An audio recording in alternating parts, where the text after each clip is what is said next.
trans kids, this is it right here. That's the coach. Trans kids belong. They had a conversation together. They walked up to each other. They had the talk. And by the way, just so you know, we did not know this. I Googled to see which side Cheryl Reeve is on. She's actually lesbian. Nothing wrong with that. But they're having a conversation here to the left. That's Sophie and her talking. Then the post-game interview, she's being interviewed, the coach, and the question is asked. And here's what the coach had to say of the opposing team. If you can go to what the coach had to say of the opposing team in the post-game interview. Stop whatever you're doing right now. Seriously, put the phone down, close the laptop, and give me the next few minutes of your full, undivided attention. Because what just happened inside the WNBA is the kind of story that only comes around once in a generation. And the mainstream media is already working overtime to bury it before you find out the truth. Caitlyn Clark has reached her absolute limit. We're not talking about another bad call or another cheap shot that gets swept under the rug by the league. We are talking about a full-blown legal war. A locker room explosion so intense that witnesses say the entire room went dead silent. A cease and desist letter so terrifying that the WNBA commissioner's office reportedly went into full panic mode the moment it landed on their desk. And at the center of all of it, Sophie Cunningham, the one player they thought they could destroy without consequences. They were wrong. Before this video is over, you're going to know exactly what Clark allegedly screamed at league officials, what's inside that lawsuit, and why one of the most powerful women in sports history is now staring down the entire WNBA establishment alone. Now here's what I need from you right now. Drop a comment and tell me. Is Caitlyn Clark the greatest teammate in the history of professional sports? Or is this lawsuit about to burn the entire league to the ground? I want your raw, unfiltered take down below, because this one is going to divide everyone watching, and I want to hear exactly where you stand before we go any further. Stay locked in. This story goes deeper than anything you've seen reported anywhere else. More than anything, educate, and there are some things that, we have in common and maybe some things you differ on, just like any issues. And I think it's how you handle things. And so... You can pause it right there. I want you to now watch what Caitlyn Clark's nice coach had to say when she was questioned. This is Caitlyn Clark's coach. Okay, go for it. Your stance on men or athletes who test as biological male participating in women's sports. What's your personal stance? Watch your answer. Yeah, I don't know that I would say that I'm educated enough from a scientific standpoint.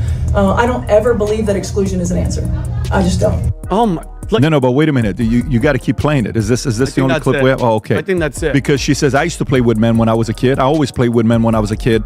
And she answers the question like, I'm not a scientist. I'm not this. I'm not that. And then the game's being played yesterday. Sophie Cunningham gets hit in the face by an elbow that pretty much almost like massive foul. They called the foul on her. I don't even know if we can even play this clip or not. If you know. Seattle was already a powder keg before the first whistle even blew. The tension had been building for weeks across the WNBA, quiet conversations in locker rooms, frustrated glances exchanged between players, and a growing sense that something was coming to a head. But nobody expected it to explode quite like this, and nobody expected the catalyst to be a shirt. The Seattle Storm coaching staff showed up promoting Trans Kids Belong shirts, and just like that, a basketball court transformed into one of the most politically charged stages in the history of professional sports. Now, to be clear, people are absolutely allowed to hold their beliefs and express them. That part isn't the controversy. The controversy, according to multiple reports and widespread fan outrage, is what allegedly happened next, because this wasn't just about wearing a message. Reports suggest this was about pressure, about power, about making sure every single player in that arena understood exactly where the establishment stood, and forcing them to either fall in line or face the consequences. Cheryl Reeve, the opposing coach at the center of this firestorm, is reportedly a lesbian herself, something that surfaced quickly once fans started digging into the background of this story. Again, nothing controversial about that on its own. But the context matters enormously here, because the argument being made across sports media right now is that a very specific ideology was being pushed from the coaching bench onto the court, and players who didn't visibly align with that ideology were allegedly being targeted. The post-game interview made everything worse. When Rhee was questioned about her stance, her answer was careful, measured, and diplomatic, the kind of answer that sounds reasonable on the surface but says everything between the lines. She talked about education, about finding common ground, about handling differences with grace. Fans immediately went online and tore that interview apart, arguing that the grace she was preaching certainly wasn't being extended to the players who disagreed with the messaging being pushed on that court. And then there was Caitlyn Clark's coach, asked point-blank about her personal stance on biological male athletes competing in women's sports. Her response was stunning in its own right. She said she didn't feel educated enough from a scientific standpoint to give a definitive answer, and added that she didn't believe exclusion was ever the answer. The internet detonated. Within hours, that clip had millions of views and the comment sections were ablaze. What nobody realized yet was that the real explosion hadn't even started. It was waiting in a locker room across town, and it was about to change everything. With all the problems that we have in our society, we have to still play this trans kids belong. And listen, I pray for those people. I pray for those people that are confused. My heart goes out to them. I literally pray all the time. Like, let them figure it out. Talk to somebody that's gonna do it instead of them patting you on the back and saying, you know what? Take your breast off or chop your penis off. And the majority of those people have freaking depression and they wind up killing themselves. Or if not, they wind up shooting up places and they call us transphobic. Give me a freaking break. Shut down the WNBA. Where's the money coming from? Name me a company that loses $40 million a year and people still put up with this. And mind you, Caitlyn Collins is your superstar. Caitlyn Clark. Caitlyn Clark, Caitlyn Collins, whatever. Potato. That's how much. Adam. Well, it's technically, if you can't do potato in the NBA, then exactly. it's But Adam, think about and this. she got you new TV and sponsorship deals, and that money is being used to pay the players, and now you don't need her. And now you don't need her. And great point, Tom. Are you ready for this, Adam? They hate her because she's white. She's the nastiest player in the league, and everybody, the coaches, the refs, the players, all hate on her because she's a white star, and she had to bend the knee too. I'm done with the WNBA, bro. I'm tired of it. Is that bad? I'm furious. wrong? No, am I wrong, Pat? So where are you at with this? I'm just, Vinny, I mean this sincerely. Thank you for coming over. Finally, you got me. Thank you. Just say out of FYI, just so you know, Yeah. that's not happening. The first team in WNBA just got $1 billion valuation. The revenue's up to $500 million. They're not profitable yet, so it's not like they're making money now. But Vinny, there is no way this thing's going away because the simple fact that we're talking about it right now means it's relevant. If you want to understand why Caitlyn Clark allegedly snapped, you have to understand who Sophie Cunningham is to this Indiana Fever team. Sophie isn't just a teammate. She's the enforcer. She's the one who steps in when someone takes a cheap shot at Clark.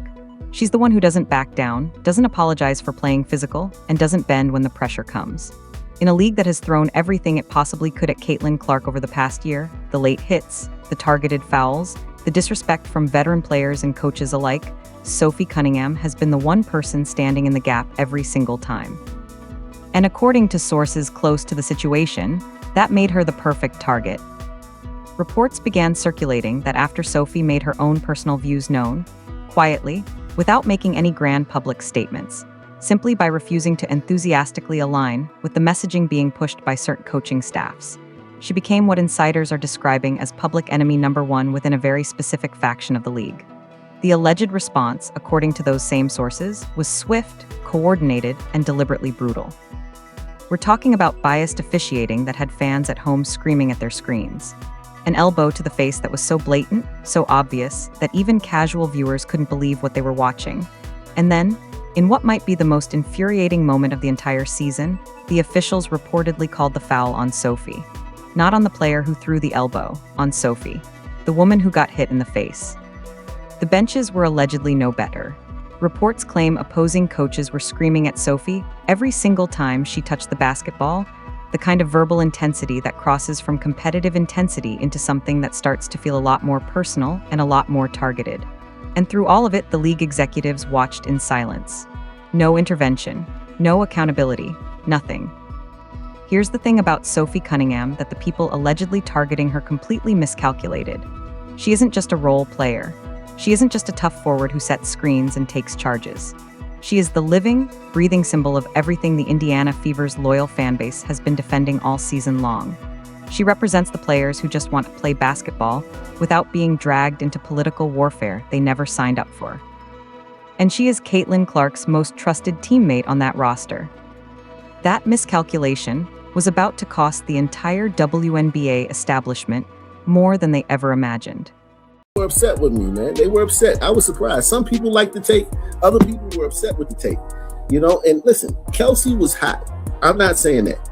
But it's frustrating to never get the ball when you're open in the half court. And I mean never. Venom Reacts noticed it. Man, we got to get you over to the Caitlyn Clark zone, Venom. Venom noticed it. He saw it. He always sees it. Like, look at this, man. They got raped. Yeah, Venom always does solid breakdowns. Awful coaching-esque breakdowns of these Indiana Fever games, really exposing some things that we all talk about and exposing things that maybe a lot of us haven't seen. So shout out to Venom as well.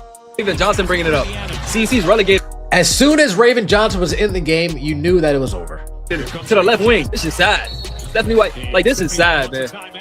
Caitlyn Clark, like, even look at the way Caitlyn Clark walked away from Aaliyah when Aaliyah tried to talk to her. Like, look right here. Look at Aaliyah Boston and Caitlyn right here. Aaliyah tries to talk to her, and Caitlyn turns to her left side like, girl, stop talking to me right now. Dead ass, stop talking to me. I don't want to hear shit you guys say right now. I'm just being honest. Stop talking to me. I like this, though. I like this. Because all the stuff that I'm saying now is starting to come to the light.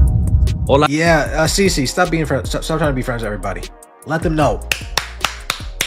Let them know we ain't doing this hub BS. You're the hub. You're the engine. You're not wheels. You're not an exhaust. You're not a hubcap. You're not headers. You're not cams. You're none of that. You are the engine. You are the actual engine itself. The V12 of the Indiana Fever, not the hub. Let them know, hey, we're cool, but we ain't that cool. I'm gonna need that rock. Like, hee hee ha ha, the Fever on the wing game streak. Oh, whoa. For months, Caitlyn Clark had been a model of restraint. That might actually be the most underrated story of her entire rookie season. Not the record-breaking performances, not the sellout crowds, not the TV ratings that shattered every benchmark the league had ever set.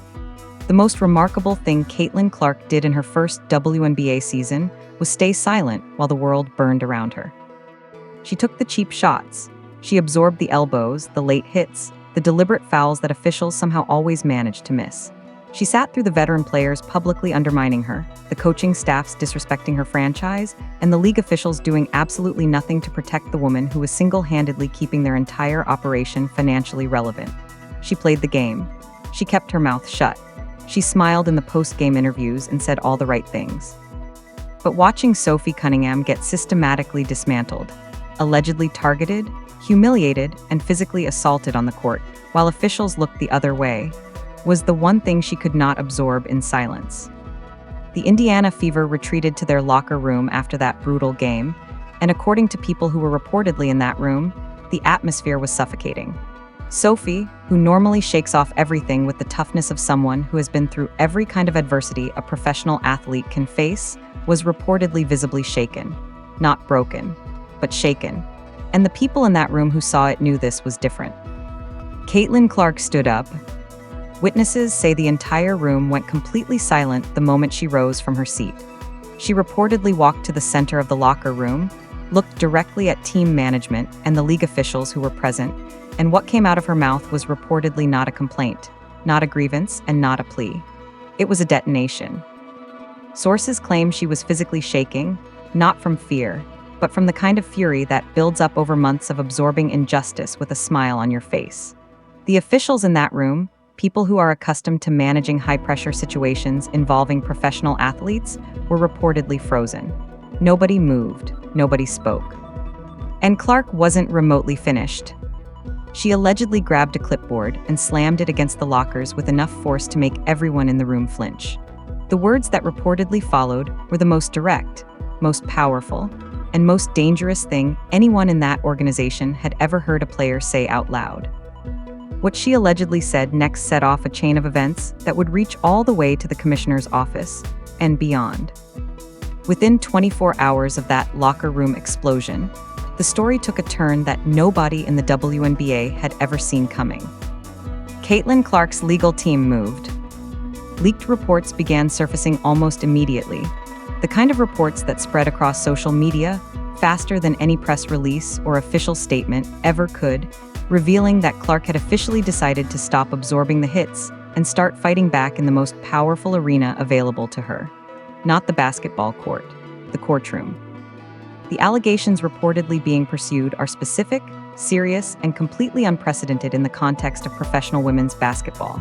We're talking about targeted harassment, hostile workplace violations, and emotional distress deliberately inflicted upon Sophie Cunningham by members of the opposing coaching staff, with the league allegedly standing by and allowing it to happen without intervention. According to sources familiar with the situation, Clark's legal team wasted absolutely no time.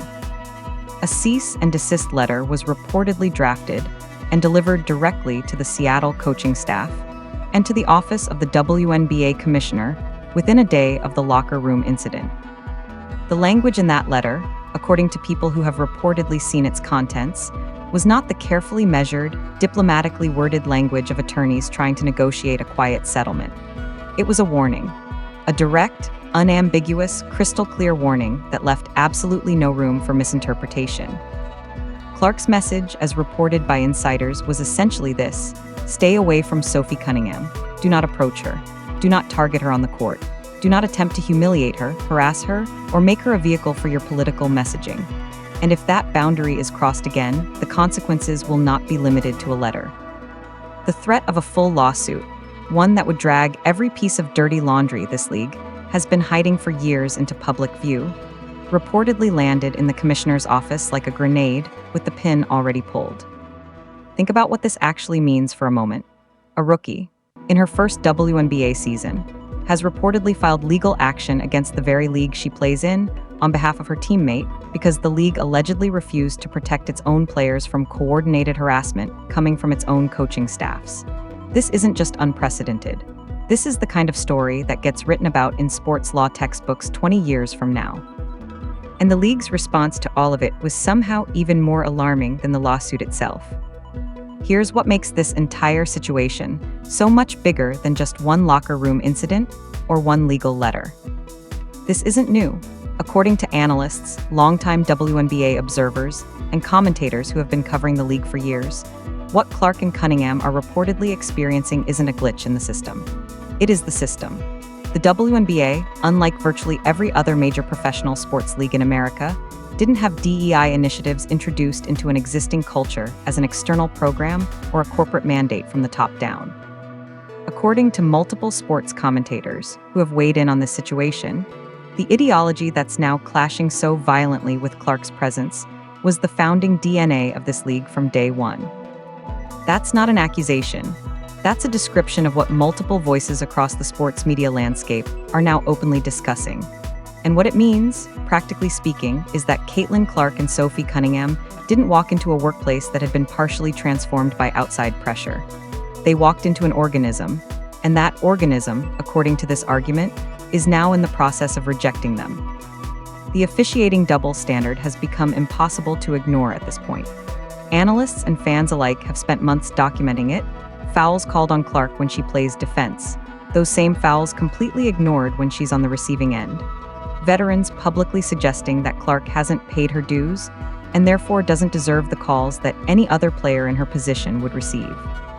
The sheer irony of a league that was financially struggling for years, suddenly flooded with new money, new TV deals, and new sponsorships almost entirely because of one player's presence, and then allegedly using that same influx of cash to fund the very infrastructure being turned against her. The financial numbers tell their own story here. Reports suggest the WNBA has been operating at a loss of roughly $40 million annually for years. And yet the league continues to push forward, continues to double down, and continues to allegedly prioritize its internal culture war over the commercial survival of the organization itself. Certain teams are now carrying billion-dollar valuations. Revenue is climbing toward $500 million. But the league isn't profitable yet.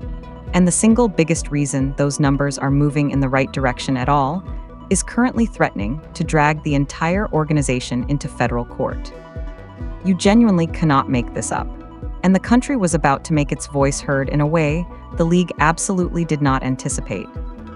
The moment this story leaked beyond the locker room walls and hit the internet, it detonated like nothing the WNBA had ever experienced in its entire history. Every major sports network picked it up within hours.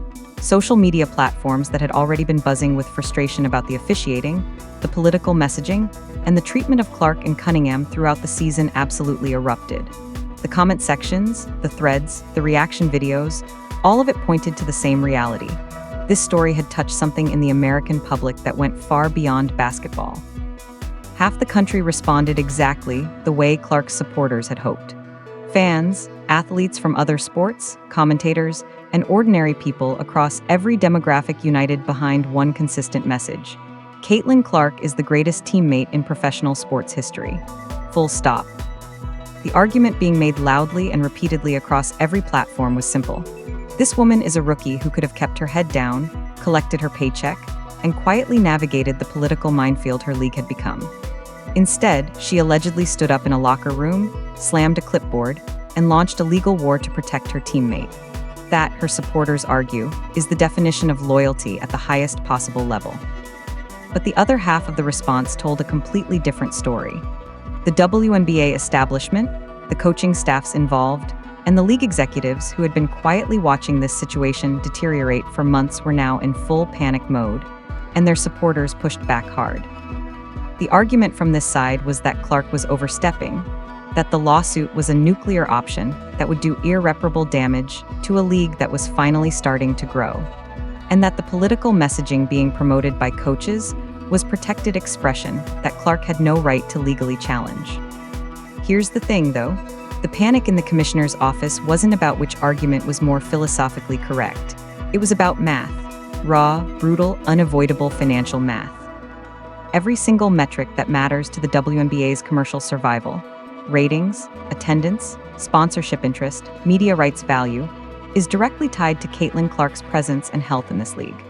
If she walks, or if she's forced out, or if she becomes so legally and emotionally embroiled in a war with the very organization she plays for that her performance suffers, every one of those numbers collapses overnight.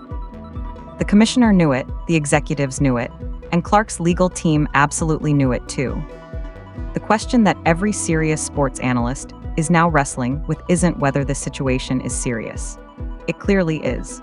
The question is whether the WNBA has any real path forward that doesn't involve making some genuinely painful decisions about who and what this league is willing to prioritize. Because here's the brutal reality that nobody in the commissioner's office wants to say out loud. The WNBA cannot simultaneously wage a culture war against its most commercially valuable player and expect to survive as a financially viable organization. Those two things are not compatible. They never were. And the people running this league have spent the better part of a year pretending that they were. And the bill for that pretense is now sitting on the commissioner's desk in the form of a legal filing.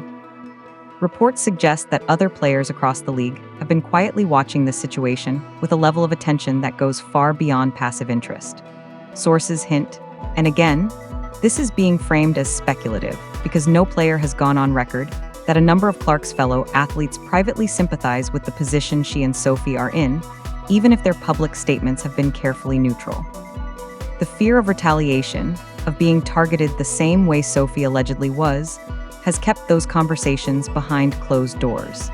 But the mere fact that they're happening at all tells you something important about the atmosphere inside this league right now. The TV deals, the sponsorships, the billion-dollar franchise valuations, all of it arrived because of one seismic shift in the WNBA's cultural footprint. That shift had a name on it, Caitlyn Clark. And the sponsors who wrote those checks, the networks that signed those deals, and the investors who assigned those valuations were not doing so because of the league's existing fan base. They were doing so because Clark brought an entirely new audience to women's basketball, an audience that is now watching this situation very, very closely. If the commissioner moves against Clark or fails to address the documented harassment of Cunningham in any meaningful way, that audience doesn't gradually drift away. It vanishes, overnight, because that audience came for Clark and it will leave with Clark, and no amount of political messaging or internal culture preservation will bring it back. The WNBA is standing at the edge of a cliff right now, and the only person with the power to decide which way it falls is the one they've allegedly been trying to destroy all season long.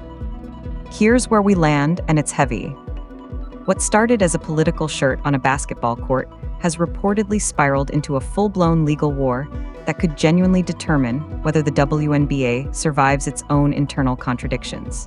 Caitlyn Clark came into this league as a once-in-a-generation talent. She brought money, attention, and a fan base that women's basketball had never seen before.